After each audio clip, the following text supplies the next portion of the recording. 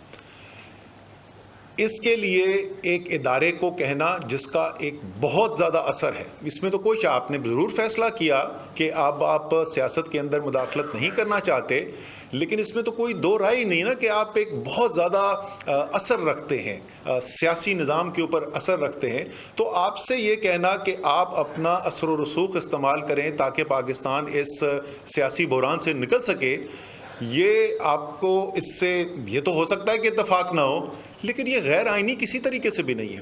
اور کوئی بھی بات جو وہاں بند کمرے میں ہو رہی ہے وہ ایسی نہیں ہے جو عمران خان جو ہیں وہ جلسوں کے اندر، پریس کانفرنسز کے اندر ٹی وی پر بیٹھ کر نہ کرتے ہوں۔ اسد عمر صاحب بھی سیدھا جواب نہیں دے رہے۔ جہاں تک انکانسٹیٹیوشنل ڈیمانڈز اور آفر کی بات ہے تو اس سے بڑی غیر قانونی آفر کیا ہو سکتی ہے کہ عمران خان خود آرمی چیف کو تاحیات ایکسٹینشن آفر کر رہے ہیں، اور ابھی تو کچھ ایسی انکانسٹیٹیوشنل یعنی کہ غیر آئینی اور غیر قانونی آفرز ہیں جن کے بارے میں ڈی جی آئی ایس آئی نے ذکر ہی نہیں کیا۔ انہوں نے خود کہا کہ میرے سینے میں کچھ ایسے راز ہیں کہ جن کو میں عیاں نہیں کر سکتا کیونکہ میرا منصب اس کی اجازت نہیں دیتا، لیکن انہوں نے خود کہا کہ جہاں ضرورت پڑی میں ان رازوں کو سامنے بھی لاؤں گا۔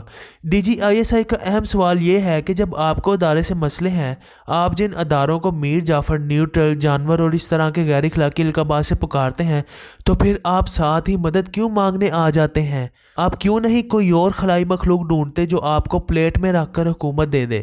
آپ جھوٹے الزامات بھی لگاتے ہیں، غیر اخلاقی زبان بھی استعمال کرتے ہیں اور کانسپائریسی کے الزامات بھی لگاتے ہیں۔ اگر یہ سب آپ مانتے ہیں تو پھر آپ کا تو اداروں سے ملنا بھی نہیں بنتا۔